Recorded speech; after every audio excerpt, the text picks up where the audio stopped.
Hey everybody, welcome back to Backlog Banter. I'm Abram, joined as usual by my boy. Is that how? No, I say it the other way around, don't I? How do I usually start these videos? With some fucking splendor, I Hey hope. everybody, welcome back to Backlog Banter. I'm your boy Abram, joined by... You're not there, boy.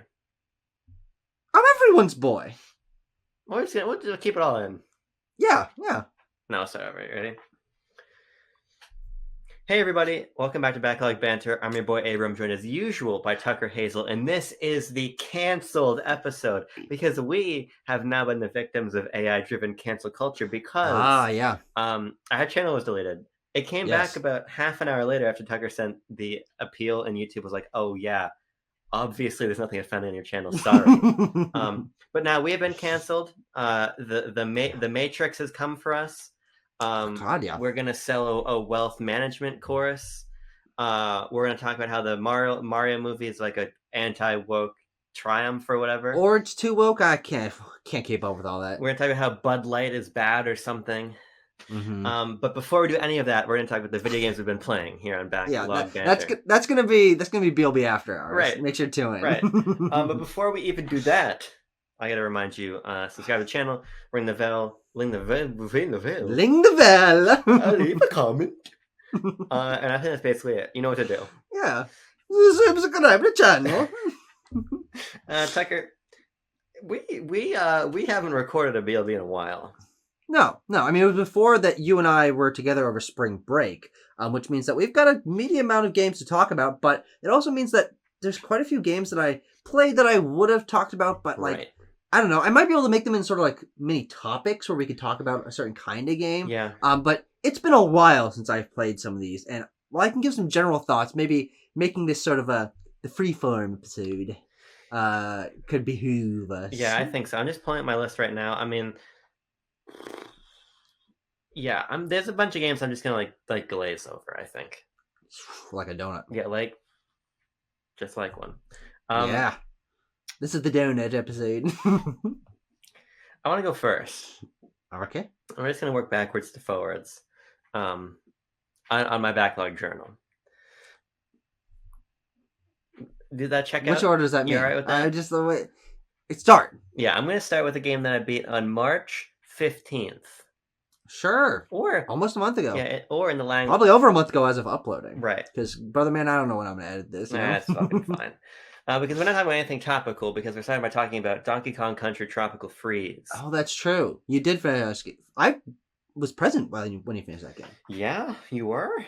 God. Don't you know? One of the worst moments of my life, let me tell you that. Tropical Freeze is one of the ones I'm going to touch on very briefly, because I feel like we've talked about Donkey Kong fucking 30 times. Like putting your finger on a hot stove.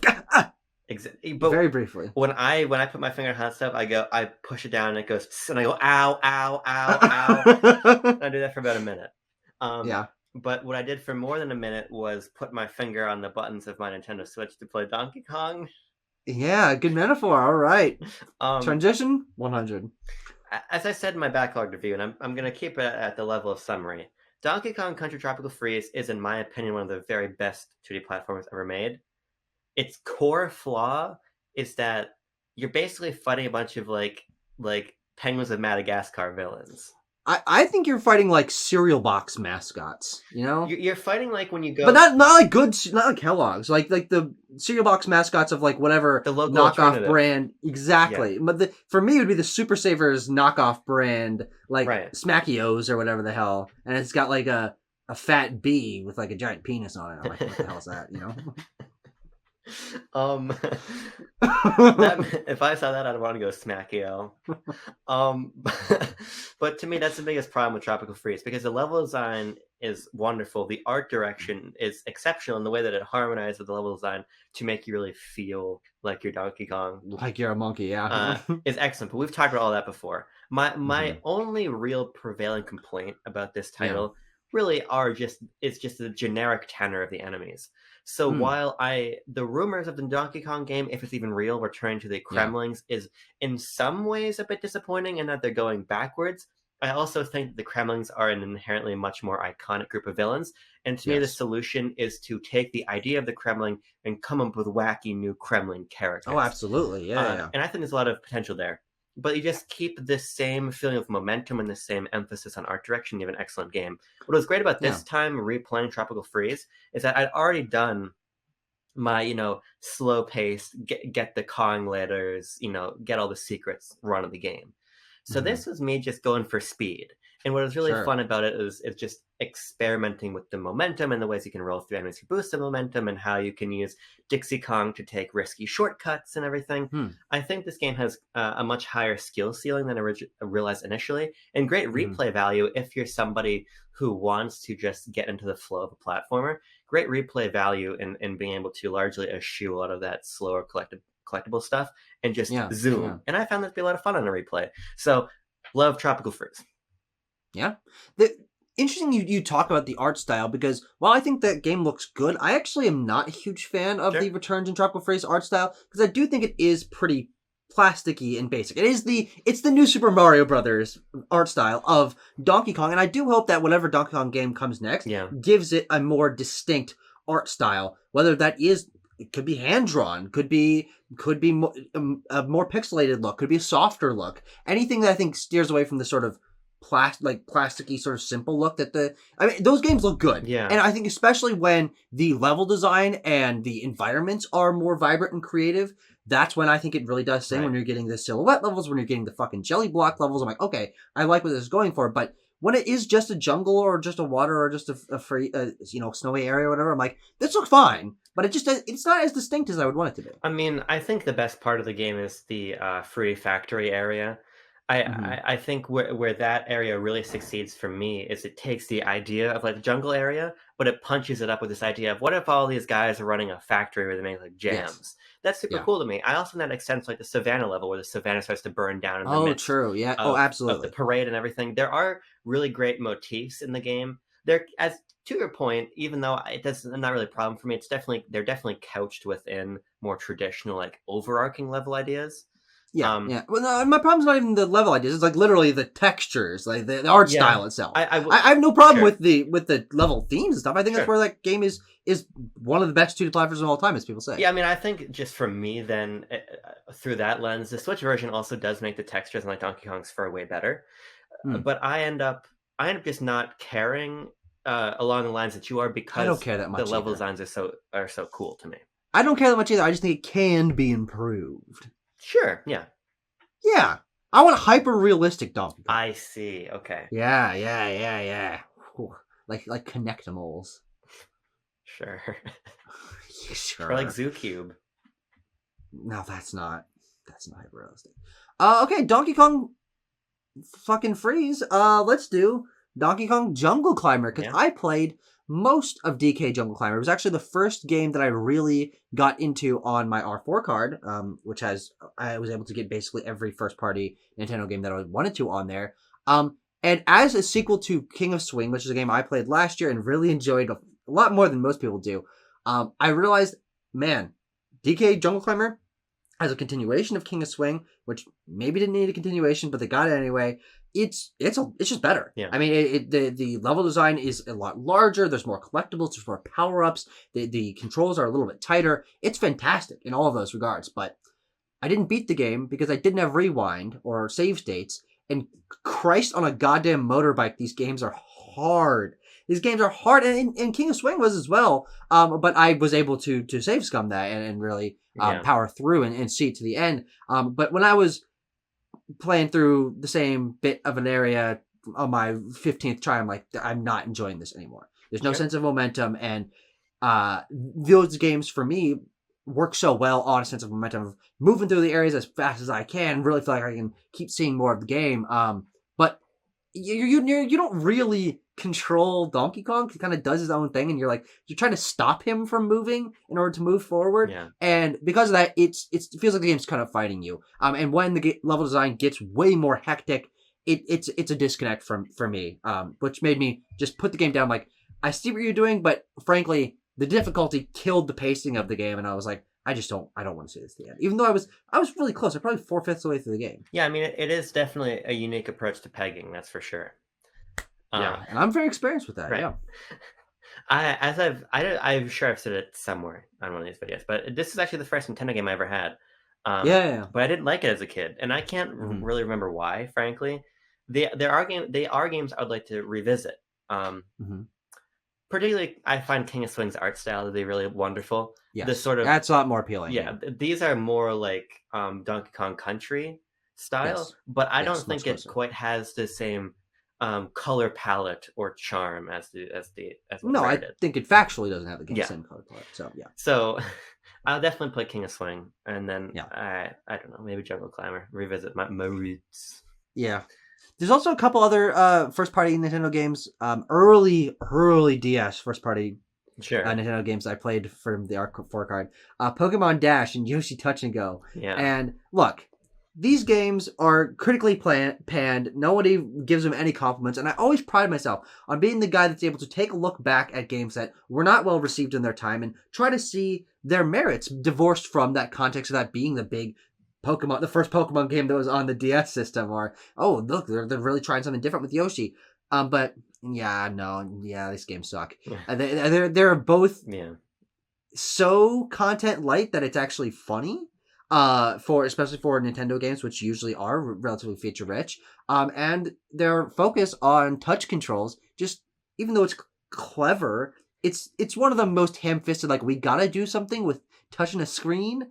And they just sort of like loosely base it around the things in a game. And I mean, you watched me play Pokemon Dash, and you were like, I'm getting a headache, and this looks like the worst shit I've ever seen. And you and I played Touch and Go together, and we only lasted like not even 10 minutes. And we're like, well, we're not doing this anymore. I can never last long with Yoshi Touch and Go. No, God no. But yeah, those games are bad. Yeah, I mean, I've got no comment about those. Yeah. Your Honor, I have no comment. Your Honor, Pokemon Dash is not in my purview. You have to see my lawyer about that one. Let's talk about Thomas is alone, or Thomas was alone. Oh yeah, he was. Over the course of the narrative, he is alone briefly, but he becomes surrounded by other shapes. Yeah, friends. So this is an interesting game because I have a lot of respect for Mike Bithell. I think his catalog is very interesting, and I find him to be a very well-spoken and insightful creator. And between that and your praises of Thomas Was Alone, I really wanted to give it a shot. And I did, and it ended up just not really working for me. But that was largely on the level of like the moment-to-moment experience, because there's a lot that I really do love about Thomas Was Alone. I think the aesthetic, while so minimal, is so effective. Absolutely. At sort of selling this idea of this stark, lonely environment that your AI is traversing through, and the idea that these different colored shapes come and give these spaces life. I think the aesthetic is quite effective. And it's also a testament to the writing that you come to sort of care about and characterize each of the shapes, despite them literally just being some variety of rectangle. Quadrilaterals. Yeah, quadrilaterals. Yeah. And I found it to be quite clever in a lot of the puzzle ideas it puts forth. But on a sort of moment-to-moment level, I ended up getting frustrated by the nature of cycling through all of them to solve puzzles that I understood very quickly, but then had to sort of somewhat tediously execute. A good example for me is when there's oftentimes when you have to clear a staircase. And the way you will clear a staircase is by having the blocks sort of jump on top of each other to make their way up. And on a narrative level, I think it's quite interesting, this idea of making the shapes literally work together and have the gameplay work to further this idea of teamwork and togetherness that is sort of developed over the course of the narrative. But in practice, I just found it more tedious than enjoyable. And so I ended up finishing Thomas Was Alone and really loving its concept and loving its narrative and being surprisingly moved by it, which I expected to not be because I'm a fucking cold bastard. But I just didn't have that much fun playing it, I don't think. Yeah. So there's a few things that I want to touch on because I think that's absolutely valid. Yeah. However, it is a symptom of you playing on the platform that you're playing it on, because the two forms that the only way I've played Thomas Was Alone was on my laptop or on mobile, and both of those have a much easier way of switching between characters. Sure. On a keyboard, each number key is related to a character, so you can boom 3 is John, 5 is Laura, whatever the hell. Like you swap back and forth, and like easily like that. There's no cycling like that. Okay, I want to be them. I want to be them. Yeah. And on mobile, it's you touch the colored block Right. and then you automatically swap them. So that alleviates a little bit of what you're saying, Yeah. but I do think that you're right. And the game is designed to be this cooperative, sort of methodical approach to relatively simple platforming. But the idea of making you cooperate with yourself is what makes it a challenge. And I think that for me is something that's very clever about Thomas Was Alone, in that it's not about the level design itself. It's about your ability to work with yourself in your abilities. Because you have, instead of Mario having like 3 different power-ups that are all his moves, or like he's got the wall jump and he can do the ground pound. It's like if you had 5 Marios and one had the wall jump and one had the ground pound and one had the fire flower, and then you had to like make them work together. And that sort of deconstructing on what a platformer can be, not only narratively, because I think it does a great job at that, but on a mechanical level, I think is a clever enough concept, and the game is short enough to where even though it is like the puzzles aren't hard, the platforming puzzles are never hard, I think that it is such a distinct design decision that I think that it's better that it does this, and it is slower, and that it is more methodical and cooperative than being fluid, because guess what? Most other platformers are fluid. And completely subverting that, I think, is totally the strength of Thomas Was Alone. Yeah, Thomas Was Alone, to me, really succeeds in having a deliberate idea and executing an idea. I think my problem, sort of beyond the controls, is I think if I played on Switch, and I think playing somewhere else would have alleviated a lot of those issues for me. Yeah. And maybe I could even tap on the touchscreen and change the box. I don't know, actually. But I don't know. I never played on Switch. Yeah. I was using the shoulder buttons to cycle betwixt them. I think my larger issue beyond control, though, is to your point about the puzzles being never very challenging. Mm-hmm. My issue became, I suppose, as I said before, I see the obstacle I need to traverse, and I very quickly identify the solution for traversing the obstacle, because to the game's strength, it very clearly defines each character, what they can do. The implementations of those like key abilities are numerous across the course of the game, but they are very clearly defined to where I know in the context of this level, this one character is going to serve this one function. And as soon as you figure that out, it becomes a lot more about sort of rote mechanical movement to reach a solution. So for me, I found that my moment of satisfaction of solving the puzzle came too early, because then I had to actually do the puzzle, and it's sort of the best levels in the game for me were the ones that, as I was moving my pieces along, I still had to keep teasing out the solution, and it didn't all click until I was done. But for me, it often clicked too soon, I think. But again, even though I didn't enjoy Thomas Was Alone that much personally, I do think it's an incredibly strong vision that is executed on with a lot of intent. It just didn't do much for me, I don't think. And for me, it's also the reason that I resonate with it so much personally.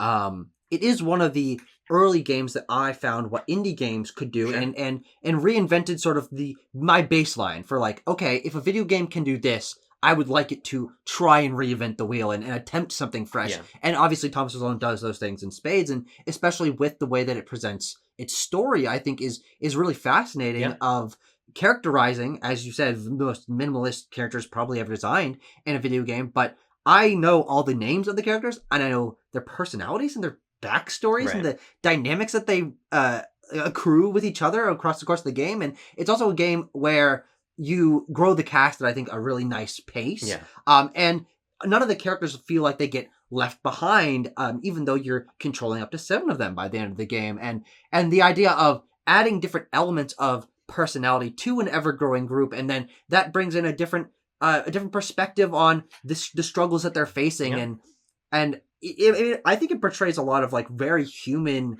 struggles in such interesting ways, of Laura having sort of identity problems, of not feeling like she's worth a lot, and James being worried that he's different, and John having sort of being over exuberant and too confident, and Claire wants to be a superhero, and Chris is kind of just an asshole, but then kind of has a heart of gold by the end. It's like, these are fucking squares. Yeah, that's a major success of the game, I think, and it has that sort of like Stanley parable, a reverent narration. European narrator who's sort of taking you through the experience, which I think adds a degree of whimsy to it, to where it becomes this fusion of like of like the narrative quote unquote walking sim and like the basic tenets of a platformer, but then reduced down to their bare essentials. I think it is a really good example of minimalist design, really intentionally minimalist design, and the strength of good writing, because it is very well written. So that is definitely the part of the game that I enjoy the most. Yeah, and did you play the other episodes of the game? Because there's 2 other campaigns. There's Benjamin's Flight and the fucking other one. I don't remember what it's called. You got Team Jump, and you got Gray, and you got Sam and Joe and all those fuckers. Yeah, no, I didn't. I felt like I got the narrative I needed to get out of that core experience. I just wasn't compelled enough by that mechanical gameplay to go any further. But yeah. I mean, I am the kind of Thomas Was Alone fan, and I actually might be able to go find it, but I made up original characters. I made fan art of Thomas Alone. Well, the funny thing is, there's mascots who are designed to be easily drawn by children, and Thomas Was Alone takes that to basically the fucking extreme. Well, no, it does, because children already draw these characters on accident. They have to. No, they have to for school. That is a good point. They are literally taught in the U.S. education system how to draw the characters from Thomas Was Alone. The U.S. educational Thomas Was Alone industrial complex. So true. Okay. And now fucking Mike Bethel's got to make a Tron game or whatever. He's making multiple Tron games. I don't know, they might be good. One of them came out, right? Apparently it's very good. It just came out yesterday. Whoa, diggity. I want to play it, but also I've seen Tron Legacy once, like 10 years ago, and I remember liking it, but I couldn't tell you anything about Tron Legacy, and I never seen the original. I'm gonna tell you one thing. I doubt this game takes that into consideration. No, but it's more like, if I'm gonna play a licensed game, I want to care with the license, because otherwise I'll just go play like Subsurface Circular or Quarantine Circular, because I think those games are quite cool to me. Also, I also own them, so you have access to them. All right. If you want to play them. Yeah, I'll tuck pass them. Oh, you also have tuck pass the Solitaire Conspiracy. Yes. Featuring Greg Miller. Yeah, I think I'm more interested in the Cyberpunk. No, you're not. Yeah, you're not going to play that. No. And you shouldn't. It's not great. Yeah.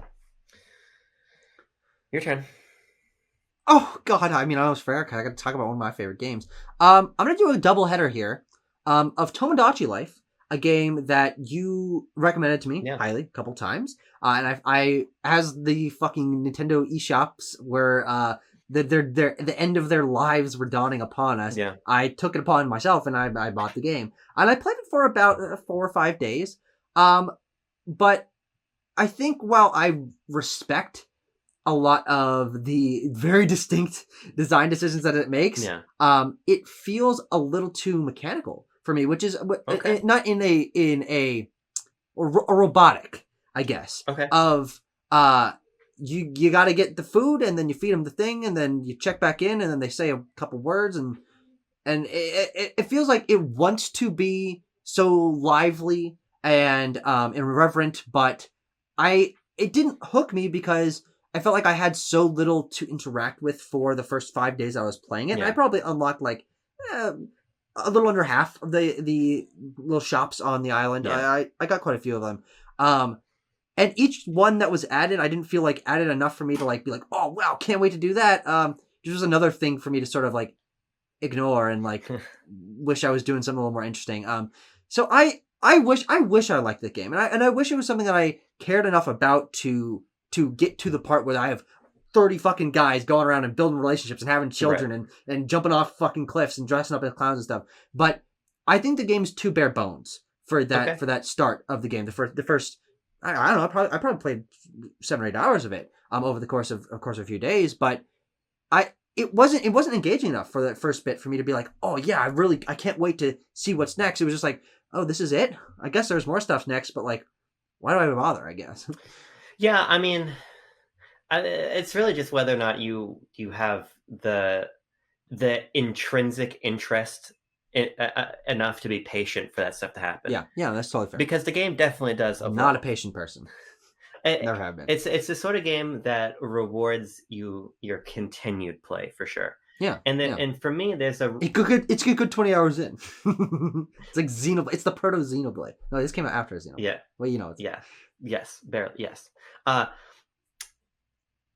thing. Well, there's one on DS that I've never played. I don't know how similar that is. That's interesting. It doesn't matter. The point is, to me, there's this sort of intrigue in the passivity of Tomodachi Life. Yeah. Because there's two competing forces. There's the passivity of the gameplay, and then the fucking no hold barred irreverent lives that your Miis live. Mm-hmm. So it almost becomes like if you had a child, and that child just went and joined the circus, and then the next day they're like selling stocks, and then the next day that they were like stripping or something. You know what I mean? Yeah. I want my child to live that life. It would be like that's what your child is doing, and every day you can check like a trail camera, and you get to see what they're up to, and you can like maybe send them a gift through Amazon and see how they respond to it. Yeah, that's basically what Tomodachi Life is. But instead of like stripping or closing real estate deals or like putting their mouths in like lions' heads, your Miis are telling you the weather or being chased around by cereal boxes or like falling in love with their neighbor. And Tomodachi Life, it's Tamagotchi. It's the same concept of you watch this thing's life unfold, but you don't watch it unfold for a week of your life. You watch it unfold for 6 months of your life. And so the way I was playing Tomodachi Life is every morning, like on the way to school or when I got home from school, I would play the game for like half an hour. And that's literally it. And then the sort of you build up this surprise of what are they doing. And what's fun about Tomodachi Life is you, with a gun to your head, you couldn't possibly know. You couldn't possibly know what they're going to get up to. Now, obviously, it is all it's not the most. It's not a fucking evolving like God life sim where anything is possible. Ultimately, they're going to tell you the weather. They're going to tell you about their dream. They're going to sing you a song. They're going to do these things, but they're so weird, and there's so many potential options that it became so fun for me to every day see what they're up to. And that's what it is. It's a Tamagotchi. It's not something I'm sitting there and playing constantly. It's something that every day, part of your routine, like feeding a fish or whatever you do. So I don't feed my fish. Do you have a fish right now? No. So I don't feed it. You fucking tarantulas, you creep. I do. God, yeah.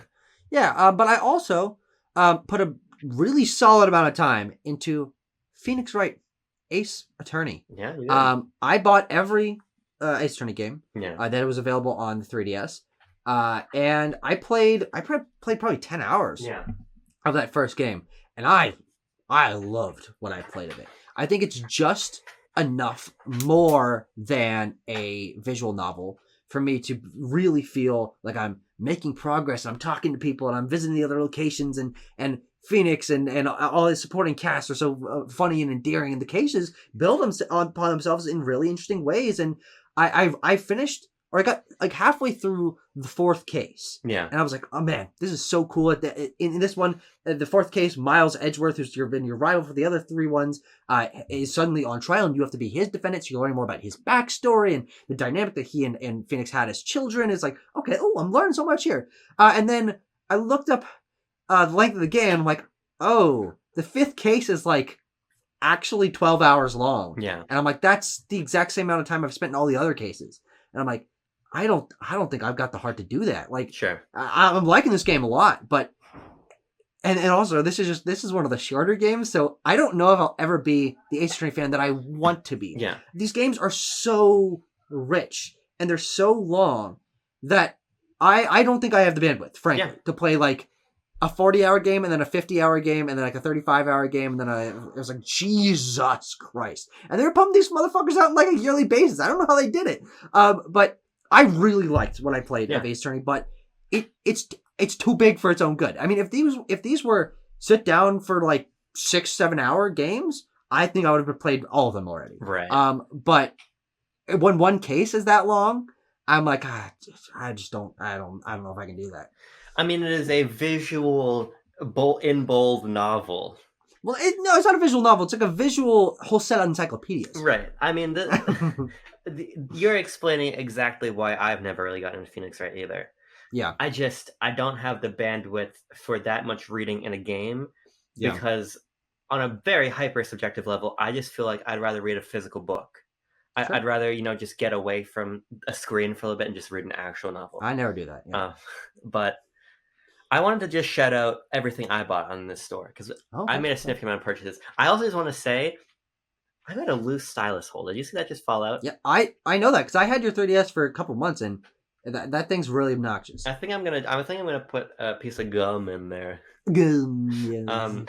That'll fix all your problems. I swapped out my SD card. This one, all 3DSs come with, or three new 3DSs at least come with a 4 GB internal card.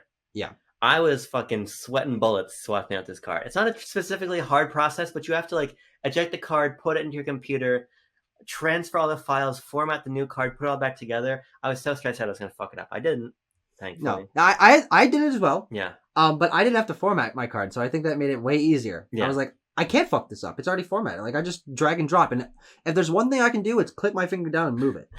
Well, yeah. I know it's tough for you, but I've got that skill. So first of all, it was just a wonderful experience to finally be able to hold all of the physical or the digital games I already had on here. Yeah, and I had this experience when I was using 3DS as well. Yeah. It's like, you own a lot of digital games. Yeah. And you gotta fucking pick and choose. Right. But so I ended up buying Mario Golf World Tour, Phoenix Wright Trilogy, because it's going for $3. Yeah, and that's why I bought all of them. I got every Phoenix Wright game, or Ace Attorney game, that's on the 3DS, except for the Ace Attorney Chronicles, for $12. And I'm like, if I ever want to play these games, for $12, what the fuck else am I going to do, you know? I also bought Resident Evil Revelations, Super Street Fighter 4. Oh, I bought Resident Evil Mercenaries 3D as well. I bought... Ooh, this is an interesting one. Bought Federation Force. I didn't know you actually went for that. Yeah. Because you were debating whether or not, like, very difficult. You were like, oh god, this is going to suck. It's going to be a waste of money. And then you did it anyway. Yeah, because it's so expensive. I just figured I should just snag it. Fire Emblem Awakening I rebought because that's also expensive and I'd since sold my copy. Mm-hmm. Just throw up the thumbs down. I don't even want to spend any time on it, but DDD's Drum Dash Deluxe. Oh, yeah. That game sucks. Luigi's mentioned Dark Moon. Oh, yeah. Pocket Card Jockey. Dylan's Rolling Western. Chibi Robo Photo Finder. Sakura Samurai Art of the Sword. Harmonite and Attack of the Friday Monsters. Yeah. So I also got Harmonite and I also got SteamWorld Tower Defense, which I've not played yet. STD. There's a bunch of those. SWTD. Yes. But it's Intercap. Sure, but isn't SteamWorld's one. There's a couple of games on your list, like the Chibi Robo and Dylan, that I do want to play. Yeah. But I didn't have access to my 3DS when the shop was going down, so I wasn't able to get them. But I'm okay with what I did. Yeah. Also because as our friends Jordan Deeb and Jace Thomas have been teaching us, apparently it's really easy to fucking mod your 3DS and just get like anything. So I think I might go for that on one of my like other 3DSs that I have. Yeah. I also feel good about everything I have. The only thing in the Great eShop closure that I didn't buy that I wish I had bought was Rainbow Curse on Wii U. Yeah, and I got that. I got that as well. The only Wii U game I got before it closed down. Well, next time we visit, I'll hand you my 3DS. You'll hand me your Wii U gamepad. We'll get to work. Yeah. But frankly, I don't want to talk about any of those games really. No. That's okay. That's okay. I'll let it slide. I do want to talk about Mario Kart Double Dash though. Oh yeah. Because I played it a little bit on your machine. Yeah. And then I came home and I played a shit ton more Double Dash. Mm-hmm. And this is not going to be another flyby, but I have loved Double Dash since Jesus. That's a fucking midair collision. That's what that is. I've loved this game since I was a kid. I long contested up until Mario Kart 8 came out that it was probably my favorite in the series. Yeah, I think most people said that. Yeah, and now replaying it, I do still feel that way, but I still maintain that 8 Deluxe is the best Mario Kart. Sure. Yeah. What I love about Double Dash is that it basically feels like if the Mario world was real. And I'll give you this example. Like when UFC started, everybody was on massive amounts of like steroids, and it was obvious.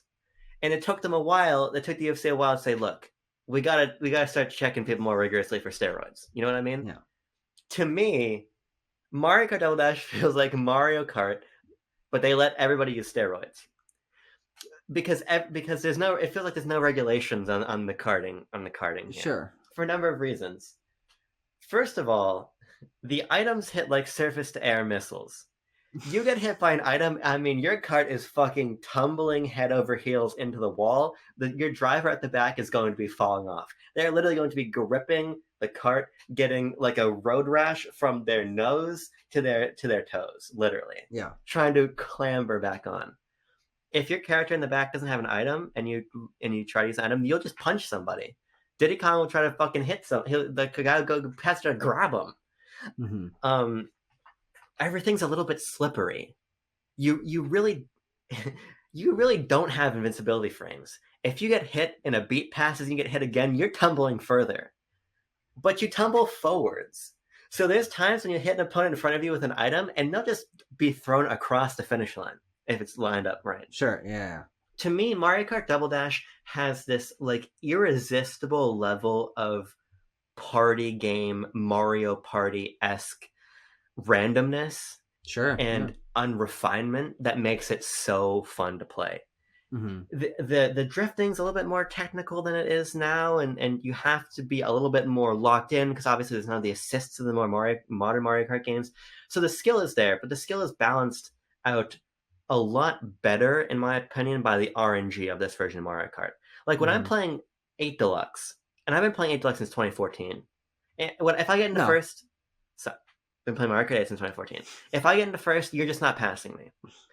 In Mario Kart Double Dash, well, I might, in Mario Kart Double Dash, if you're in first, something is going to happen. Yeah. If you get hit by a blue shell, there's no, oh, I'm so far ahead, I'm just gonna keep going. You get hit by a blue shell, brother, you are fucked. Mm-hmm. You know what's gonna happen next. You don't know. You run into a wall and you're holding 3 mushrooms. You drop a mushroom. What am I gonna do with all these mushrooms? Apparently, what Paracoopa is gonna do is fucking drop them because he's an idiot. Sure, he's a dumbass. Good for him. Yeah, good for him. And that's all I really want to express about Double Dash. There's no doubt that there's not a ton of content in the game. Mm-hmm. But the core conceit is so fun, and the actual mechanical parameters of the game feel like they're so wide open. Sure. That it feels in a sense of like joy, like a joyous fun in the goofiness that I don't think the later games capture. Sure. Yeah. Oh, let's talk about a very similar game. Heavy Rain. I finished Heavy Rain. I had to take a break from the end of it because we went on vacation. I didn't have my PS5 with me.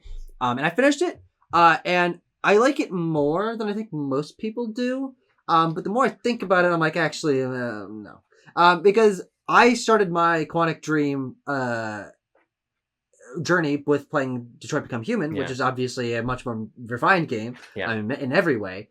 And I thought Heavy Rain was interesting, and I think I like the characters more than most people. But experiencing some discussion around this game makes me I totally understand why people are like, this is fucking stupid, because the whole conceit of the game is that you don't quite know who the killer is, and you're playing from multiple perspectives and what's going on, and you find out the twist by the end. Can we spoiler alert and you just tell me the twist is? Yeah, okay, so there's Ethan Mars, who was his son Jason. Yeah. Everyone fucking knows press X to Jason. And then there's a girl named Madison who's helping Ethan. And then there's a detective named Scott Shelby, and then there's a police officer who I can't remember his name. The police officer is kind of cool. He's got these fucking AI glasses, but in order to like use the AI glasses, he's got to keep doing drugs. So it's like a whole thing. Sure. I like him. He feels the most like Connor from Detroit Become Human. But Scott Shelby, who's my favorite character, he's a fucking gumshoe guy. He's smoking his cigar and talking like this. And he's like, trying to help this prostitute woman whose son got kidnapped by the origami killer, and they're working together. And the twist is that it was Scott Shelby all along. But it doesn't make any sense. And you think through like every step that the origami killer took, and you're like, it's not possible. And you think about some of these scenarios that you were playing when the origami killer struck. You're playing as Scott Shelby, and you're like, no, that didn't happen. I was there. I didn't see it happen. It's like, what? They didn't think it fucking through. They didn't think it through. It doesn't make any fucking sense. And so for a game that's sold on its conceit of like, oh, this complicated mystery is unfolding, and oh, these character dynamics, and ooh, someone's doing something. You're like, is someone doing stuff in the background? No, you're apparently doing stuff in the background. But you know what happened, and that's not what happened. So it's like, what the fuck? I think it's fine. I enjoyed it for the spectacle, and I think Quantic Dream does QuickTime events better than fucking anyone else. But it's sold on a story, man, and the story makes no fucking sense. Sure. Fucking Heavy Rain. What a weird fucking game. Yeah, when Heavy Rain came out, I didn't have a PS3, and I probably wouldn't have been allowed to have it, even if I did have a PS3 at the time. No, it's not a very appropriate game for you still. Well, I remember being so interested in it, I started watching a Let's Play on YouTube. I'll always remember this. And then I remember getting too scared, because when I was a kid, I was really afraid I'd get kidnapped. That's the whole point of the game, yeah. Right, so I didn't get too far into the playthrough. I also thought when I was a kid, if I read The Fault in Our Stars, I would get cancer. Which God, that's a very Aaron Wiener thing for you to say, right? That's all I have to add about Heavy Rain. That's okay. Let's talk about Oxenfree. Oxenfree. Yeah, Oxenfree is really cool. I enjoyed Oxenfree a lot. Now, before beginning, I wasn't really sure what I was going to expect. Yeah. On the level of personal enjoyment. Mm-hmm. Because the game is widely revered, and I always found it sort of mysterious and interesting, but I wasn't sure if the actual gameplay was going to compel me. Yeah. And in execution, I'm still not sure particularly how much it did. Mm-hmm. I feel like there's a lot of I'm plodding my way across the island. It's a lot of plotting, yes. And I didn't find that... The characters are in no rush. They are in no rush. You would think they'd be in a little bit more of a rush, but they're not much of a rush. Yeah. But despite that, at a certain point, I would say probably half an hour into the experience, I kind of stopped noticing that because these sort of slow sequences became opportunities for the characters to talk. Yes. And I was just really taken by how rich the characters felt. Mm-hmm. The overarching narrative is just it's a paranormal sort of science fiction thing that I didn't fully understand, but I found interesting, especially visually and as a sort of audio experience. I think the paranormal element of the game is quite effective, but on like a plot level, not necessarily for me. But what captured me for my entire runtime after you get sucked into the event, I'll say, is just the dimensions of the characters and how they bounce off of each other and what you come to learn about them in a very genuine feeling way. Even small things like hearing the person you're walking with tell an anecdote and then you have a dialogue option to be like, I don't really fucking care. Yeah. Like there's a very natural feel to that, and the fact that you are entering a lot of your dialogue choices as somebody else is talking. Mm-hmm. Because Video Game Donkey said this very well, in that a lot of game dialogue happens like this. You talk, I talk. You talk, I talk. Like you're playing Mass Effect or something, and Shepard says something, and then the person talking says something back, and you call in response. But that's not really how people talk. They're talking across each other. They're talking over each other. It's much more dynamic. And I think especially in Quest. And I think Oxenfree captures that really, really, really well. Yeah. And so it's really the Howard Hawks. You can say that of game dialogue. So I found the writing to be really exceptional on a character level, and then I also found, as we were talking about in the Discord, the world of Oxenfree to be especially compelling. Yeah. In that the art direction and art style are just beautiful. And the real success of Oxenfree, I feel, is that your character, if my window is the game screen, your character is probably this big. Yeah. If not smaller. It's the inverse of the Donkey thing that's about the Batman zone in Arkham City. 1/3 of the screen is Batman. Yeah. And so I found that really powerful because it really sells this notion of the isolation and the size of this island kind of closing in on you. Yeah, yeah. There's something kind of like paradoxically claustrophobic about a game that is this detached, which I find cool. It's like you're being swallowed up, and I can't do anything about it. Sometimes it gets a little too specific. Like, I am not a big fan of how you have to always stay on a very specific path. Like, I wish I could just walk with a bit more freedom. But it's a 2D game. It's a 2D game, but there's some sections where you can walk sort of a little bit more freely. Like on the beach and in places, but then you go into areas where you are literally on like like almost a Yoshi's Crafted World type path, where it might go into the background or up into the foreground, but it is a 2D plane, and there's of course, getting around that. But again, any mechanical issue for me feels like not even really worth bringing up that much, because ultimately that's not what Oxenfree is about. Oxenfree is about the character and the story and the setting, and those harmonize incredibly well, in my opinion. Yeah. It's a game that I played with a friend a long time ago, and frankly, I don't really remember anything about the characters. Before 2 comes out, I'm going to refresh myself. Maybe not by playing the game, but by looking up a summary of the story or something like that. But I thought it was a fantastic game back then, and I guess I still hold that opinion. All I really remember about it is the audio and the fucking triangle, like and you get your radio and the world looks awesome. So, and those are the kind of games that really grab me. So I'm very excited for the sequel to come out. Yeah, I am too now. I've been made into an Oxenfree fan. Let's do a quick talk about a game that I thought I owned, but then I found out that I didn't own, and then I'm like, how the fuck? I know I played this game. How the fuck did I play it? And then I rebought it because it was like $5 on Steam, and then I returned it because I'm like, I'm not playing more of this game. And that is Jonathan Blow's The Witness, a game that I've always been intrigued by. And then I played an hour and a half of it. I think 2 hours is the max before you can not return a game to Steam anymore. Right. And I played 90 minutes of it, and Jonathan Blow is such a distinct creator because he doesn't like what the games industry does, and he wants to say fuck you, and he wants to do his own thing. And I respect that. And I think he's a very influential creator. And I've played a good amount of Braid, but that game's my brain doesn't fucking work on that.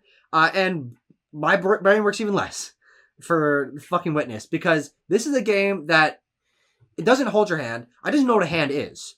And I mean, I just probably cut off your hand, frankly. It probably cut off its own hand, so there's literally no way that it could hold any part of you. And I find that I don't find that appealing, because it's a game that is so intentionally obtuse to the point that even when you're like so far into the game, you feel like you've got a good grasp on it. It's like, now there's just a bunch of stuff that you couldn't even like possibly conceive as a mechanic, but it is, and you need to know that to progress. And I was feeling those roadblocks even an hour into the game. Like, okay, slide in the thing and draw the lines, and then okay, so this small area has a mechanic that's not really explained too well, and it's never going to be used again. And then the whole game is puzzles on puzzles on puzzles, and the world is a puzzle, and puzzles are going to create more puzzles, and it's got an interesting gameplay loop in that way. But I mean, for a game that would probably take you 20 hours to beat, it's very basic. It's just really about pushing a single mechanic to its limit, and intentionally not teaching you much about itself in the process. And I just think that if it was slightly more linear, if there was a little more explanation, if it was a little more story driven, there's no story at all, which I find a little bit unfortunate. I think I would be really into it. But as it stands, like, it's the kind of like, you just gotta figure it out, fuck around and find out game that I'm like, this is not worth my time. And so I'll try it, and I'll appreciate the art style, and I'll appreciate, oh wow, he put a lot of fucking thought into this. But I'm not playing more of that game. I returned it. I'm just not smart enough for The Witness. No, neither am I. So I stopped. Yeah. Speaking of cutting off hands, though, I want to talk about a series that often does that.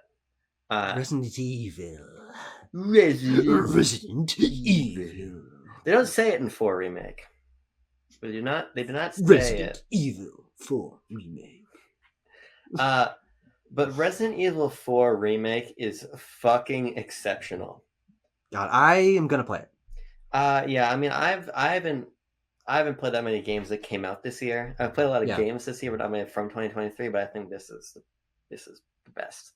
Yeah. And much like RE2 back in 2019, I think this will probably be up for Game of the Year. Oh, absolutely. But it's gonna lose. It will and should lose to Tears of the Kingdom. Yeah, and a bunch of other stuff. Right. Tears of the Kingdom, which I'm already calling now, is the Game of the Year. Goddamn. Fucking hell. But I watched that trailer a bunch this morning. Yeah. I uploaded my reaction to it, and then at lunch, Kind of Funny Games Daily was happening, and I tuned in, and they were watching it for the first time. Bless and Tim were watching the trailer, and I watched them watch it 3 times, and every time I got full goosebumps up my entire arm. I'm so fucking easy. I'm easy. You are easy, but even I was getting the tingle for that trailer. Yeah. No pun intended. He's not. He's not in the game as far as we know. Not yet. I want. We've gotten sexy Ganondorf. Now I want sexy Tingle. Well, to be fair, sexy Tingle is that's like a given because he always has been. Yeah, that is implied in the name Tingle. Right. But Resident Evil 4. What was really remarkable to me about this game is that it's not Resident Evil 4. I like Resident Evil 4. It's its own beast entirely. Mm-hmm. But that's what makes it so good. To give a non-spoilery example, I guess this is a Phil level spoiler. There's a moment where you go to pick up a crank handle that's sitting on a shelf against a wall. Sure. You go and you grab the handle, and then 2 chainsaw blades stab through the wall on either side of Leon, and they start coming together to catch him in the middle. And then Leon goes and backflips off the wall and lands and draws his gun. That's the kind of game Resident Evil 4 Remake is. And to me, it's awesome. It's interesting. It feels like an amalgam of a lot of things. It kind of feels like Devil May Cry 5 sometimes in terms of the spectacle of its action. But it also feels a lot like The Last of Us to me. In the actual combat and the way that Leon moves. Because Leon now is a much more dynamic MF. Yeah. You're playing Resident Evil 4, and usually what you're doing is you're hitting a guy with a headshot, and you're going up and you're knifing him. The knife in this game is a resource. It's a very easily replenished resource, but still a resource. And the reason you could do that was not only... When we talk about the world running out of natural resources, it's mostly knives we're talking about. Resident Evil 4, the original's gameplay tempo is in part because of the knife, but it's in larger part because everybody's just kind of doddering. Like, there's a lot of doddering enemies in that game. These motherfuckers are not, sprinting at you, but they are moving with an intent. Resident Evil 4 Remake forces you to move. It forces you to use all of your weapons. It puts you in this situation wherein it's even more than the original RE4, far more of a combat-oriented action game. Sure. But in that combat, there's this Last of Us quality to the heaviness to which Leon moves and the way he hits people and the way the weapons feel and the impact of them. So I think that's really great. But it also makes you feel like a badass. So it's walking this interesting line. But then what makes it super effective is because there's so many more combat encounters in the game. Yeah.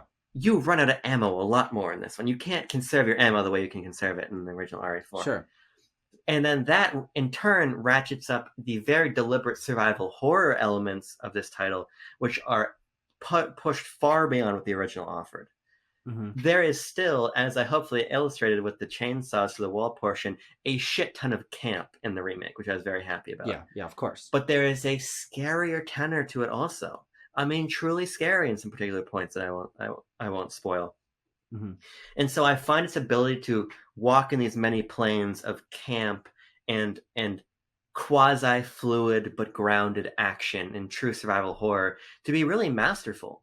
And the way that it goes and looks at RE4 and says, here are the beats, and here are the beats that work, and here are the set pieces that work. And how can we elevate those with new material around them? Yeah. Or how can we retool boss fights that existed to make them more badass? And they do all of that. The game is surprising, but it's not surprising in the way of just having references that people who played the original understand. It's surprising in a way that it challenges your understanding of that game and builds upon your love for it. And to where a newcomer is just going to play it and go, holy fuck, that was cool. Yeah. And it operates on all these scales. So I think it is just an exceptional experience. I do think it's too long. Okay. Now what was your total play clock? Well, here's the thing. Sorry, I misspoke. I don't think the pacing is quite right because my playtime was only 11 hours. Oh, okay. So it's not especially long. No. But I think that it sometimes goes a little bit too far into just monster closets. Now, there are a lot of new set pieces and combat encounters that are quite lovely, but then there's some that feels like, oh, I just walked into a room and now I'm going to have to kill all the enemies until they're dead, and then I can move forward. Yeah. And by the time you add a couple more of those in, I feel like if you took 2 chapters worth of material out of this game to bring it down to 14 chapters from 16, Mm-hmm. it would be unimpeachable. But even as it stands, when you're playing, it's peachable, but it's not quite. Yeah, when you're playing a game this good, having to play a little bit more of it than you want to is not a huge issue. Yeah, of course. I mean, I think that Resident Evil 4 Remake is tremendous. It's a tremendous game. I am so excited to get to that game for multiple reasons. A, because I have always been a proponent of, and you can hear this fact in our review of the original game, which we did 2 years ago, a little over 2 years ago at this point, that I do think that was a game, even though it is so popular and still, that first game is still so highly regarded, that could do well with a remake, especially what they did with 2 and 3 and updating those and updating the visuals and changing a few areas and stuff. I always thought that I could really love RE4. But while I like that the original game, I always thought that there's certainly some elements that are dated, and if you bring it up to the fucking style of the new games, then hell the goddamn yeah. And they did that. And apparently they went past that, which is I'm very excited about. But I also have a lot more reverence for Resident Evil now, because I'm so familiar with the world and the characters, and because I played so many this year, I really do want to return to the best version, seemingly now, of RE4 and like understand its place in this. The shift from slower, more exploratory to more action focused, and having played 3, which is more action focused and more campy, is like I think this is the perfect moment for me to play this game and hopefully really, really adore it. Yeah, and I mean, just the last thing I'll say is that I was totally fucking wrong, because I am of the opinion that Resident Evil 4 is close to perfect. Yeah. And I was also of the opinion that if you do a remake, you're just going to screw it up. And they didn't. They did the exact opposite. Mm-hmm. I don't think it's necessarily better. I think it's different. I think it's complementary. Okay. And I think that's maybe the best thing that it can be, because now you can have that original experience, and then you can have this experience. And it's not that one is just the other but better. Mm-hmm. It's that one is an interpretation of the other. Mm-hmm. And I think that's superior interpretation, but you can. If I gun to my head, I like the remake more. Sure. Gun to the head. Good. I hope there's a gun to your head. Is it better? I don't know. Gun to the head, I like the remake more. Also, everyone's just fucking hot in the game. Okay. Oh God. Here's a game that I played 9 hours of in one day, and I beat it in 2 days. It's not a particularly short game. But so I've been a Bethesda boy this year. I played Prey, and I was like, oh. I played Hi-Fi Rush. I'm like, oh. And then I played Evil Within. I'm like, oh. And then I was like, okay, Tango did Evil Within, and I had only played like 30 minutes of it. But they also made Hi-Fi Rush, and that was awesome. But they also did Ghostwire Tokyo last year. Yeah. And it kind of went on the radar, whatever. And so Ghostwire Tokyo was added to PS Plus, which is how I played it. It's also now on Game Pass. So it's very accessible. And there's now DLC, which was not out by the time that I played it. No, that you would have played it. No, but it's integrated into the game. It's like a extra missions and little extra story and stuff. And I liked Ghostwire Tokyo. I mean, obviously, I had to have, because I played 9 hours of it in one day. But I think I understand why it's not a particularly special game. Yeah. Because I think it's just too shallow for its own good. And I definitely pushed the limits of that, because I did almost everything there was to do in this game. I really went for a bunch of collectibles, and at a certain point I'm like, I'm not getting any more out of this. Yeah.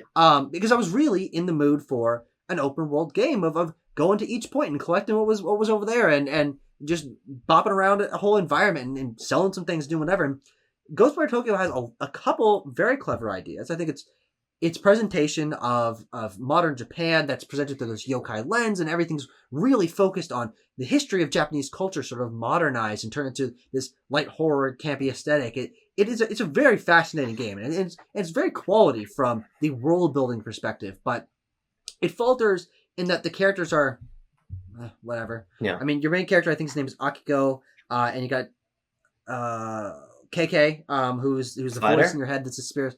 Nope. Who's a voice in your head giving you your spirit powers. They're whatever. The story's whatever. Yeah. But the movement is fun. It's cool. And the world is fun. It's cool. But it really just hits hits the good mark Sure. on all of these things. It feels like it should be so much more because it is so distinct visually and conceptually, but it's a basic open world. And there's not that there's a lot to do, but what you're doing is very simple. And you have 3 moves.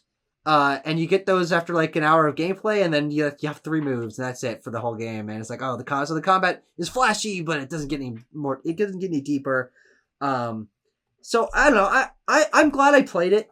And I think I probably like it more than most people because I really did get into that flow of going from point to point. You do this really cool thing where you're collecting the souls of the people who have vanished.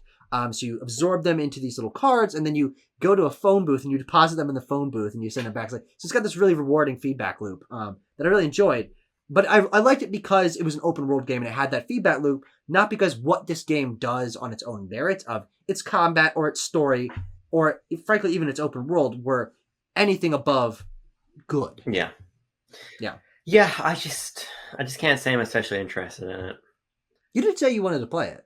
Did I? At one point. You did, yeah. You said that on the server when I said you're like, oh, I think I might jump into that. But I think you would only really appreciate it because of the reverence it has for Japanese culture and frankly, the history and the concepts and the way that it teaches you that sort of stuff through enemies and different mechanics. Like, it is a super distinct game that way, but it's not worth the 15 hours I put into it. Yeah, I think my thing about it is like I get really excited about a game that's coming to a subscription I have. I'm like, oh yeah, I can't wait to play that. And then it arrives. I'm like, well, I'm just not sure. I can wait to play that. Yeah, I'm just sure it's not my style of game. Yeah, no. Just the whole sort of open world tooling around thing. I'm just not sure that's really what I'm about. But I agree with you in that. I agree with you in that speculatively I might like the world building. Yes. But I'd rather play Pway, which I still haven't played. I haven't played Pway. Yeah, well played it. You haven't played it. I'm going to talk about one more game. But don't you have more? Just don't have a whole lot to say about them. Is that wait? What? I'm just looking at your backlog account. I'm like, holy shit, this guy's got so many goddamn games to talk about. Oh, actually, no, sorry, I got 2. How many more do you want to talk about? I'll do 2. Okay. Let's talk about Little Gator Game. A game. Little Gator Game. I liked Little Gator Game a lot. What I really liked about Little Gator Game, it's interesting because sometimes you experience a work of art where it's clear that the creator is talking. They're saying one thing, but they're really talking about another. And Little Gator Game, I mean, is that to a T. In that the game is really it's not really about being a little kid in your relationship with your sister, like playing Faux Legend of Zelda. What it really feels like it's about is this meditation that the writer of the game had on their own life and their own childhood. It's far more autobiographical than I think a lot of game narratives end up being. And I'm excited to interrogate that idea further. Okay. I didn't pick up on any of that, so I'm curious on how you came to that conclusion. Well, I mean, the entire structure of the game is that you're basically playing Legend of Zelda. Like, that's what it is. Everything's reference to Legend of Zelda. But the game's not really about being a reference to Legend of Zelda. It's clearly about a sibling relationship that hinged upon that game. And then that became the basis of Little Gator Game, is what I'm saying. Sure. Sure. But didn't you just say it wasn't really about the sibling relationship? Let me restart this whole fucking thing. Oh, run this shit back, again. Jamie. I wasn't precise enough. Okay. The game is not about the alligator you play as. The game is not about the sister alligator. Sure. The game is not about any of the animals you meet. The game is not about building the town. The game is not about exploring the world. The game is about the relationship that is clearly about a real world relationship, is more what I mean. Sure. To say. Oh, sure. I see. That's the split. And I phrased it so poorly, I completely fucked that up. But that's what I'm trying to say. What I like about Little Gator Game is it's clearly talking to me, the player, on a more personal level than a lot of games talk to the player on. Sure. And I found that very interesting. And I found the narrative personally resonant. This idea about making space for others and what it means to give other people their space. And what it means to reconnect with this sort of joyous, youthful experience of play pretend. Yeah. I think that's all captured incredibly well in Little Gator Game. And sort of like Oxenfree in part, the moment to moment experience is really not that remarkable. Yeah. But it's not about that. Mm-hmm. I think Little Gator Game succeeds by being fun enough to get you to the point. In that I find the movement in the game actually quite fun. You get a skateboard and you're like using your momentum to skate and bounce around and then fly off a cliff and use your glider. It's kind of toothless, but it's quite fluid. I thought that's quite enjoyable. And the quests, they're all so simple, but it returns this idea of you're just two kids and you've got a little problem you have to solve. And kids are solving a little problem. It reminds me of when I used to go to this very small school, about 80 kids, and during recess, this river next to the school ended up being like this place that all the kids would go and be part of like a fictional community in, and like everybody had a role. And you were like making little transactions and doing little tasks, but there was no major goings on. It's all very simple. And Little Gator Game, it's 2 hours long, and so all it's really concerned with is pinging you back to that time in your life, and I think it does that effectively. Yeah, I think it also does a nice job of, when you play the game at our age, making you resonate with both characters to where you're reminded of that youthful spirit of the protagonist, but you identify more with the sister character.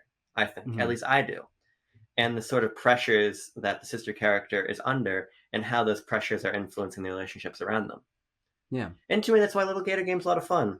It doesn't take up too much of my time, and it leaves me with this like bundle of sentiments, this sort of observation and reflection about time and relationships, in this sort of like window into a scrapbook of how my life was when I was 7, and I just wanted to play, and I wanted to imagine, like the characters do, that I was in The Legend of Zelda. Yeah, I think it gets a little too close. It gets a little too cute with all the Zelda references at times. But ultimately, that just goes to serve to reinforce the point to me that this game is not really about its characters. It's about the creator, and it's about what that creator's experience meant to the player, and the connective tissue between them just happens to be a game. So while it mechanically, it just kind of passes you by. It's just full of fun things to sort of screw around with on a mechanical level. Yeah. It's all about that story for me and those characters, and I really like that a lot. Yeah. It's a game that I played when it came out, and it's a game I like. Yeah, I have a 7 out of 10. I think I'm like, wow, like I understand everything you're saying. Yeah. But it's not a game that I've thought about at all. Sure. Since I played it, and I think that the point of disconnect for me is I'm watching the trailer for this game and I'm hearing about its concept and this story of a little kid and setting up all this stuff in the world and the relationship with the sister, and I think all of that is great. Yeah. But I didn't love it, and I don't quite know why, and I think that is why it's disappointing to me, even though I liked the game, is I wanted it to be one of my new favorites. I wanted it to be like, oh my god, this world, and I love these characters so much, and I just want to keep returning to it because it's so short and replayable, and I think it's inventive on like a conceptual level of like, I've never seen a game tackle like setting up things, and it's quest lines, but they're just kids doing these things, so they don't really matter, but they matter a lot to these kids because they really put their heart and soul into it. I like all this thing on concept, but in execution, it's like I didn't find the moment-to-moment gameplay particularly engaging. I was like, I want to get to the next thing, but I know the next thing's going to be that. It's not going to be different at all, frankly. It's a very cyclical game, and each little area that you're visiting, you do 2 or 3 things, and it sets up the next 2 or 3 things. And from that level, I was just like, it felt like I was going through the motions. And there were certainly moments where I was like, okay, this is kind of cute. Like I loved collecting all the guys out in the environment and having them return back and having them say something funny. Like, I love the sense of community that the game has, but I think if it had felt a little more mechanically engaged, frankly, I didn't love the characters that much. Like, I felt the kiddie way they spoke was just like a little too basic for me. I don't know. Honestly, I don't know exactly why, but like, I wanted to love the game and I didn't, and I was like, shoot. Yeah, I don't know. I mean, again, I think it's interesting in how little it's concerned with the mechanics being deep, but how it's more concerned with the mechanics being more wide, in the sense of like, again, it goes back to the kid-like idea of you just play with what you got. Yeah. I mean, I had a bucket of toys in my garage. That was like a fucking old tennis racket and like a water gun and like just a bunch of shit, right? And you just played with that. Mm-hmm. And the ways that you build a skateboard out of the scrap and you ride around on your skateboard, or you get a paintbrush to break shit with, and you can like paint on the walls or anything like that. Again, it services this central idea of returning you to your youth, and I enjoyed that. For me, I think where the disconnect might come from a little bit is that I think that the actual environment lacks the character of the narrative and the themes and Sure. the actual characters. It's the sort of core geography that you return to, the big mountain, the multicolored forest, the big windmill, obviously the core playground you grow. All of that's wonderful, but kind of between those is just natural world, but natural world that sort of just exists to be a place for a lot of these animal friends that you meet to stand in. And I think maybe either shrinking it down a little bit in terms of size, or adding a couple more optional activities in it might have solved that issue a little bit. But I think if I had to point to a disconnect, it probably would be in that space, in that world. Sure. Yeah. No. Absolutely. I think that is something that so obviously the point of comparison for me, and the reason I was engaged by looking at it at first glance, is it's a very short hike. Yeah. It's about the community and these little animal characters and this little world that you feel like you can like just go around and do whatever you want in. But where I think where a short hike succeeds over this game is I do feel like there's enough hidden around. I think that maybe that's where I thought Little Gear Game lacked a little bit, is really the only thing you're gonna find is an animal friend or another fucking cardboard thing for you to hit with your goddamn stick. Sure. And while I like the characters, hitting stuff with my stick was one action and that's it. Like, from that mechanical perspective, I was like, okay, there's not really much reason for me to explore other than the game needs me to explore to continue. Yeah. Where with a short hike, I was so engaged by basically anything could be around any corner. I could find a chest, I could find a rock, I could find a spring or something that's gonna upgrade my moveset a little bit. There's no sense of real progression in a Little Gear game, and it doesn't have the same movement mechanical complexity that a short hike had, to where I was like, I'm swinging my stick and that's fine, but I want to. A short hike has the gliding that is really fluid, and you feel like you can be an acrobat with that. Like, frankly, I just wanted to be a short hike again, and it wasn't, and I think that's where it like let me down a little. Yeah, bit. I mean, I just don't. For me, I don't know how similar they really are. I mean, I just think a short hike's priorities are different. In that it's much more about this very personal journey that Claire goes on, and you kind of choose which of a couple characters you want to interact with, and you reach the end, and that's, to me, the fun of short hike is that replayability, and every time I replay, I get enough feathers to reach the end of the game by meeting a different crop of characters. But I wouldn't say that, in my opinion, it's any more mechanically substantial than a short hike is. I mean, largely you can ignore anything you want to in a short hike. You can fish. Yeah, no, of course. And the fishing is fun. But largely the mechanical ideas in that game serve the same thing that they do in Little Gator Game, of just giving you things in this world to tool around with. Yeah. And the gliding feels really good in a short hike. And to be clear, I love a short hike. I think a short hike is a wonderful game. But I think that when you begin to like use your stamina to climb a tree in Gator Game, and then you jump off it with your paraglider, and then you jump onto your shield, and then you ride and you like skip across the water, and then you jump again and go back into the parachute. There's a different sense of movement freedom there that I think is quite fun. And the one place where the larger island of Little Gator Game really does serve to its benefit is when you start to play with the movement more in that way. There's a larger degree of expression there than I actually expected. I just think that, and because the game is much more concerned with bringing all of its characters together in this one larger sense of community, whereas in a short hike, what I love about that game is I'm just, like Animal Crossing, really, the older Animal Crossing games, a piece of a community existing without me, and I can engage with it as I want to, but it's about my journey to the top of the mountain. Little Gator Game is more about bringing everybody together into one big circle, or at least for me. True. But I will have more to say about this soon, because I think I've already announced that I'm writing about it in Lock-On, so I'm very excited to explore the personal compulsion of the game more, because I think that's really where it succeeds. Oh God, yeah. Um. Okay. One. This is gonna be a flyby because did you know that they released a Doom game this year? Yeah, it's that mobile one.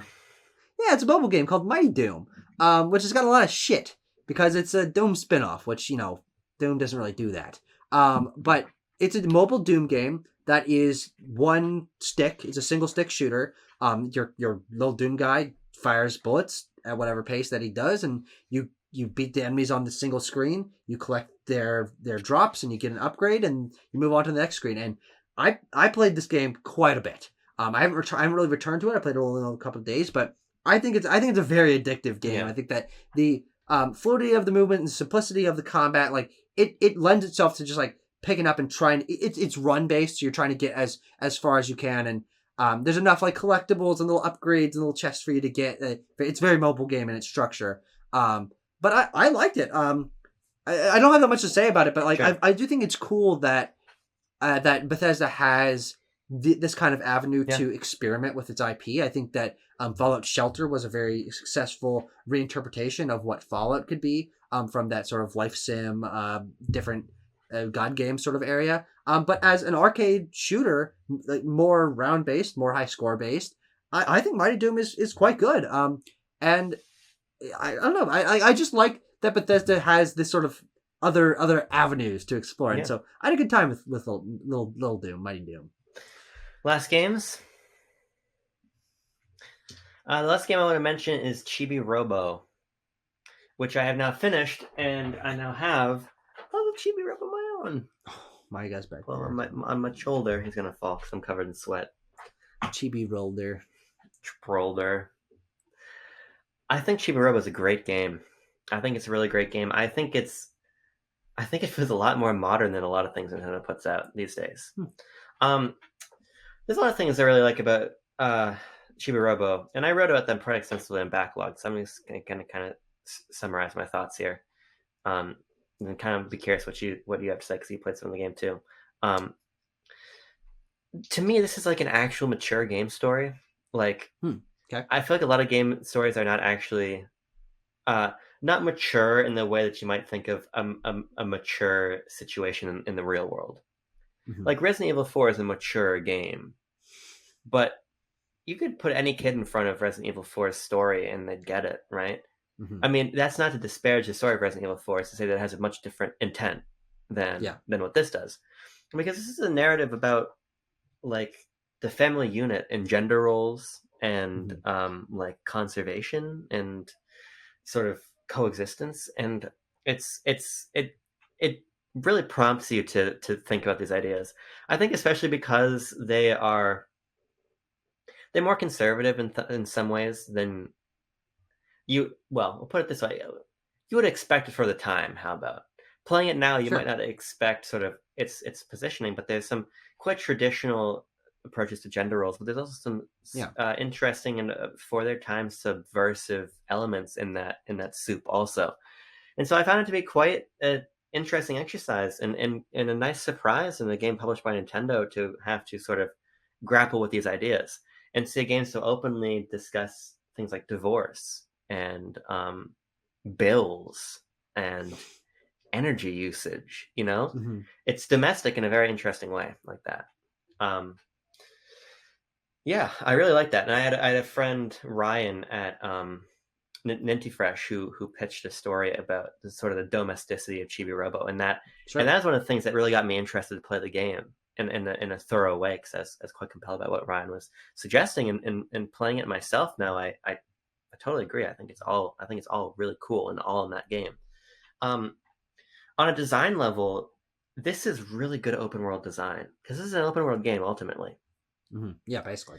But by merit of this guy being so small, you become so intimately familiar with your environment because you have to so deliberately traverse it. Going anywhere becomes a challenge. It becomes something that you need to have foresight for. And I think that's really... You got to make sure you got the charge to go where you want to go. Yeah, and then by the time you get deeper into the game and your charge is to the point where it's not much of a concern anymore, you've built up all of this knowledge about the environment. and it makes me feel very close to it. I think the Sanderson house is one of the best realized locations in a video game because it asks you to pay very close attention to it as you're playing. Yeah, yeah. So I really love that, and I also love how the game has very dynamic side quests. But what Chibi Robo understands, that Captain Rainbow also understands, that Skip understands in general, is that you don't need a ton of stuff. Part of my problem with modern open world games is just so much stuff. I just don't care. I don't want all this stuff. Yeah. What Chibi Robo decides is we're going to have like 8 side quests. And they're going to be tied to characters you remember and you come to empathize with. So you don't need a quest log to like keep track of what everything is, where you need to go, because you're intimately familiar with the environment. You know what's going on. You meet a guy named Plankbeard who's like this toy pirate who's sipping grog all the time in the basement. You know exactly where to find Plankbeard. When Plankbeard talks to you, you're compelled by him because he's got a crazy backstory, and he's in the Sanderson house, and he's here with Giga Robo, the body of Giga Robo in the basement. So you remember. Chibi Robo is a game about making you consciously aware of your environment. Yeah. And I think that's really special, and I think that's what a lot of games overlook. A lot of modern open world games look. If the last game you have is this game I think you have, it's a praise I'd give to it, and will shortly. Sure. Yes. But I play open world games sometimes, and I'm like, even Halo Infinite's open world, which I really enjoy. Yeah, it's just a bunch of fucking UNSC Marines all over Zeta Halo. You know what I mean? Mm-hmm. This game says let's keep it small, both literally, but in relation to a game world. So let's make it everything deliberate. Everything has a function. You know what every character is here to do. You want to talk to them. You want to further their relationships and narratives. Yeah, yeah. And the last pillar of the game that's really compelling is the physical act of doing. This is a game that's really concerned with doing. Every action takes several button presses. Charging Chibi Robo, you have to pick up the plug. That's one button press. Second button press to plug the plug in. Third button press to take the plug out. Fourth button press to put the plug down. You wanna brush up a stain. You have to open up your menu, take it out. Chibi Robo opens his head up. He lifts the brush out. He holds it. You have to tap A to scrub it. You hit B to open up Chibi Robo's head again, and you put it back in. He's a robot. The game makes you very consciously aware of how a robot would treat these actions. It's a series of if-then statements. Yeah. If I want to charge, then I have to pick up the plug. If I pick up the plug, then I have to plug the plug in, etc. And I find that to be so unique. And again, it further grounds me in the moment. It makes me pay very close attention. So I think Chibi Robo has some issues. I find it to be a little too static in how every day you end up cleaning the house in the same way, or you can. Yeah. Let's say to get happy points and various things, but it's just such a unique exercise in narrative design and open world design and mechanical design that I just loved it. I love Skip's games. I prefer Captain Rainbow, but I really enjoyed this, and I'm gonna see what I can do about playing Gift Pia, because that's the other kind of third in this, if you want to call it a trilogy, that Skip made, that I'm quite compelled to check out. But I'm actually not sure if that one has an English translation yet, so I'll have to find that out. But I really, really dug Chibi Robo. It's a game that I need to give a second, more thoughtful look. It was in my stack of, I've got a ton of GameCube games on my Steam Deck, because I got a Steam Deck and I put GameCube games on my Steam Deck. Yeah. And I probably played it for 4 or 5 hours, and I agree with everything you said. And I think that on that distinctness level, that's where I love what Skip did with that game. And you're right of how it feels a little bit forward thinking in terms of open world design, which was significantly less common back in that time, but also making it more distinct of an open world game than frankly we've almost ever gotten before. Because even a game that you can compare on a physical scale level, a game like Tinykin, those environments are much more about you can do whatever you want, because your moveset really facilitates movement and getting around, and you got your Tinykin that you can do whatever with. But Chibi Robo is just his own little Chibi Robo, and he gotta do everything. Shit's tough for this guy. Yeah. And I do really like that. I think I find it's a little bit less engaging than the freeform nature of other open world games of feeling like I can really master the environment because my character is powerful in that way. It's a very different kind of intent. Yeah. I lean a little bit more towards being able to master the environment, and where that's might come at the cost of Zeta Halo not being as memorable of an open world. There's other problems with Halo if it's open world, but that no perfect open world.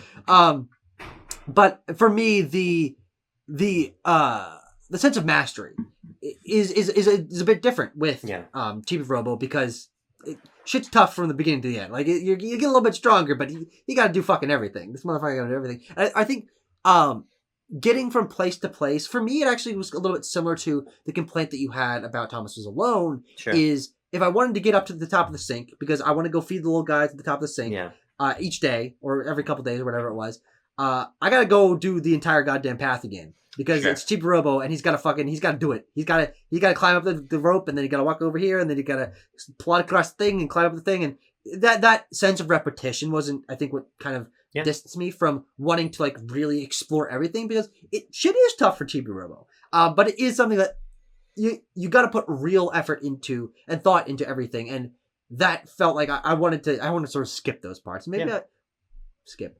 But I do like that game, and I think that if I give it another more concerted effort, that I'll feel exactly the same as you. Though I largely do already for the time that I played it. I also want to play the 2 sequels on DS. I was unaware entirely until about last week when I was really deep into Chibi Robo that there even is a second sequel on DS. There's Park Patrol, but then there's another game that's commonly translated, because it was only released in Japan, commonly translated as Clean Sweep. Okay. And whereas Park Patrol is a much different game than Chibi Robo, Plug Into Adventure is the actual subtitle of the first one. Yeah. Clean Sweep is much more of a direct sequel to the GameCube title. Even narratively, it's about you are in Jenny's house after Jenny's grown up. Jenny is a child of the first Chibi Robo game. So there's like a familial continuity in the narrative, and the gameplay is much more similar to the first one. And apparently that game is very, very good. But I'm not that familiar with it. I'm also going to buy a Robert card, I think, so I can play those. Robert Quattro. Yeah. No, I'll see if I can find that and put it on my R4 card as well. No, you don't deserve it. Fake Chibi Robo fan. Okay. My final game. You're right. You're always right. Oh, look at this guy. He knows what he's fucking talking about. My final game is the game that I've been the most obsessed with over the course of this year, I guess. I mean, I played a lot of games that I really, really like, but I usually play a game and I like to focus on it for 2 or 3 days and I like to get it over with. But with Red Dead Redemption 2, this game demands you to take your goddamn time. And much like Chibi Robo, obviously on a very different scale, everything you do is you gotta fucking do it. Shit's tough out there for Arthur Morgan. And it's because he's in the Old West, and shit's tough in the Old West, and every fucking action that you do has got to be thought through. And you described that a little bit to me when we were talking about difference in design intent, comparing Red Dead Redemption to Breath of the Wild, I think, or it was Horizon, or one of those. I don't remember. In the more deliberate nature of Red Dead. Yeah. But I didn't find it to be a turnoff when I got into the game flow, because I think the game does a great job at building its world to where you want to engage with these deliberate actions, because it's the most I've ever playing a game of, I want to make sure that I'm returning to the camp and dropping off my furs so everyone can have a little bit of money to go off and do their own thing. And I want to make sure that I'm developing all my relationships equally, because Arthur's got to get to know everyone.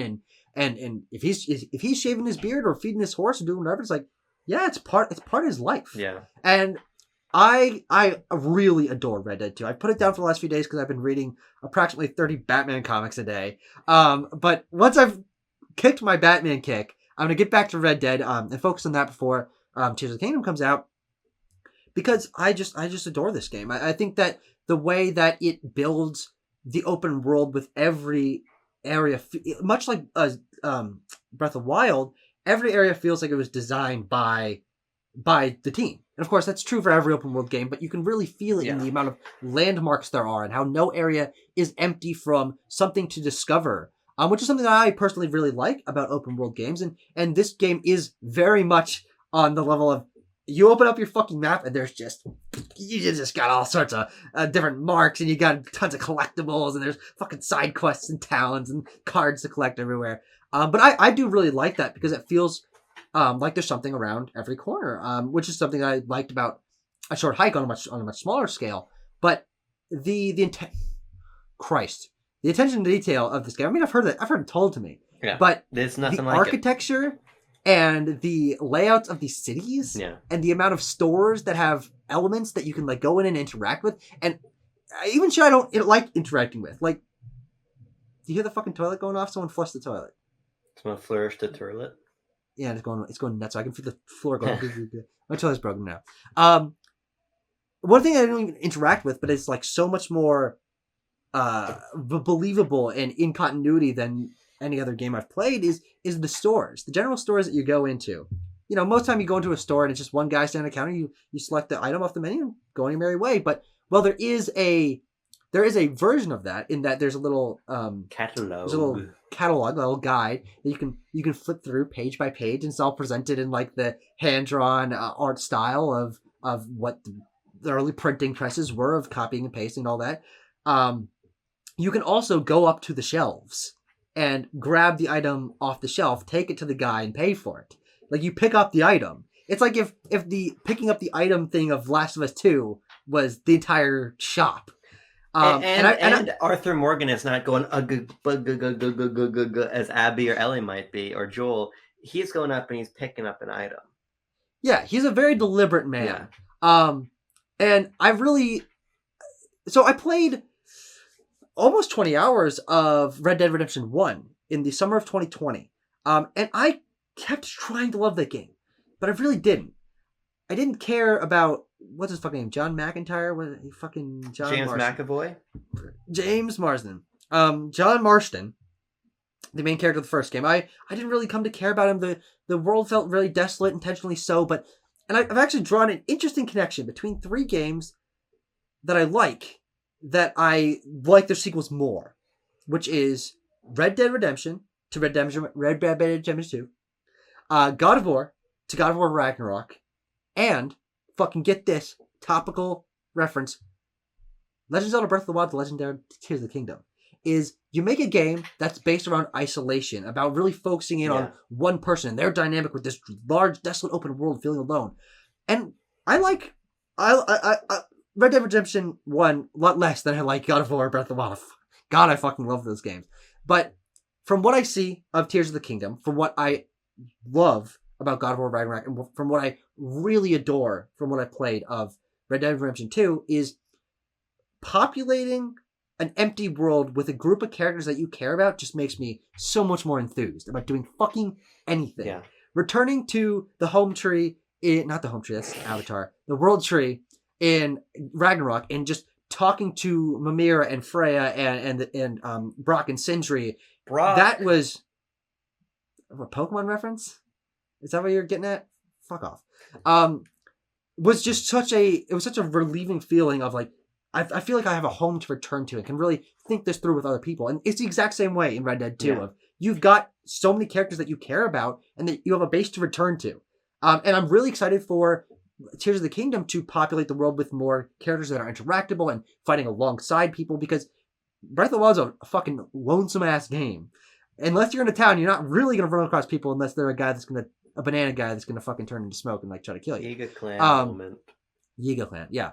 But Red Dead 2, in the scope of its world, the attention to detail, the breadth of its towns. The towns are so diverse, and the missions they're just throwing shit out the wall. I did a fucking bar fight. Yeah. I got into a shootout. I rescued a guy from a jail cell and fucking pulled the jail bars off the wall. That's and I had to run out of thing. There's so much diversity in the characters and the way that you're approaching these missions, and each character brings in their own themes and personality.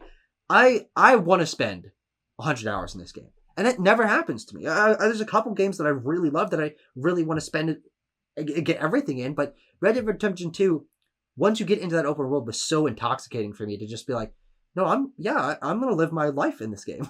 And I really want to experience the story to its end, because that's what people really praise about this game. But I'm already in on that open world base level. So, goddamn. Yeah, I mean, I don't have a whole hell of a lot to add. I probably played, 10 or 15 hours Red Dead 2 when it came out. And I thought it was super cool, but I just kind of fell off of it. I think part of it is that it's too big for me.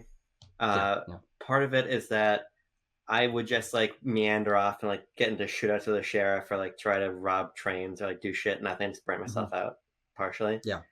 But yeah, I also just think that that game is too meticulous for me. That's the other part of it. Sure. That meticulous quality is what makes it one of the most impressive games that's ever been conceptualized. But for me, it's just we've gone so far away from gaminess while still being in the context of a video game that like it just doesn't connect with me on that level. But I do want to try it again. Yeah. If I ever like get into like a train accident and like I break my legs or something and I can't move for a long period of time, I think I want to give Red Dead another shot. Yeah. Well, I hope you get hit by a train. That's all I have to say. That's all I have to say about that. There's one thing that you said that I was going to reply to, but I can't. Your train thing derailed me. I'll probably come back and talk about this fucking game when we beat it. You got plenty of time. You got plenty of time to Tears of the Kingdom. Well, I want to try Minecraft Legends. I don't even know what that is. And then I want to try Redfall. Redfall comes up before Tears of the Kingdom? Yeah. That game's in trouble, Doesn't huh? Yeah. Yeah. Yeah, Microsoft really fucked Arcane on this one, didn't they? In a lot of different ways. I also, just on a personal level, I have played some Grand Theft Auto 5, only the online thing. Never played the story mode with some friends, but I've never been into a Rockstar game. Yeah. I never really loved a Rockstar game. So to me, it's very refreshing, like when I first experienced Bloodborne, to approach a new world-class developer and like connect to what they bring to the industry, because no one does open worlds like fucking Rockstar does, and no one does world design like FromSoft does. And I finally get it. Like, I'm playing this game like, Jesus Christ, how do they do this? And that's only fucking Rockstar does that. You know my favorite Rockstar game. The GTA Trilogy, the Definitive Edition? Nope, it's my least favorite Rockstar game. Think about it. Take a second. Deep breath. It's not Bully. Nope. Oh, L.A. Noire! Yes. Oh, yeah. I fucking adore L.A. Noire. Yeah. Feature-length episode. You can. Do you like it? What kind of way do you like him? Do you like him hot and heavy? I like him fucking slobbery and regretful. Slobbery and regretful, sure. Yeah, sure. That's how I like Wizpig. I like my coffee like I like my Wizpig. Tucker, when the channel gets deleted.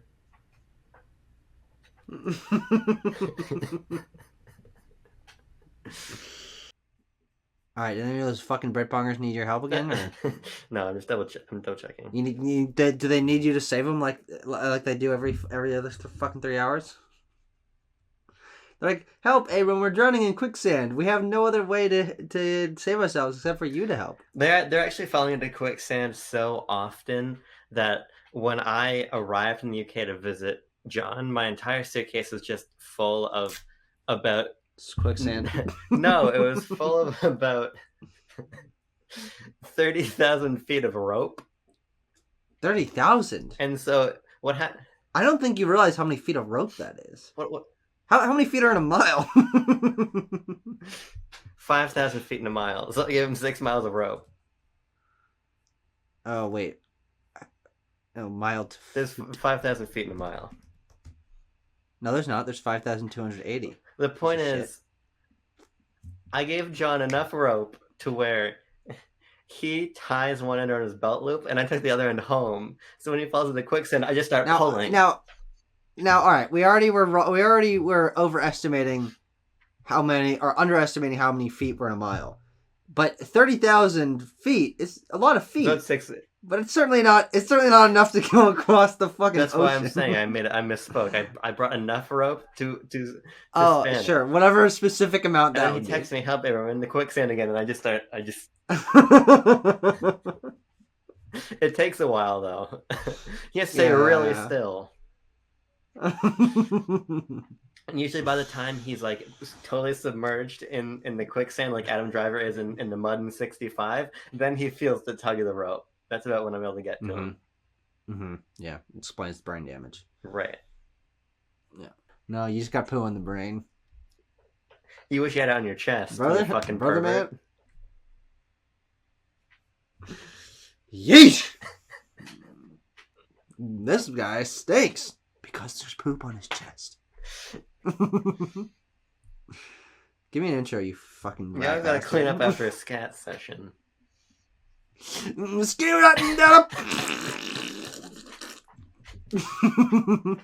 That's your kink. He wants under the Review Tech USA jingle and shit on you. Oh god, you know that's gonna go in the next BLB intro that I make.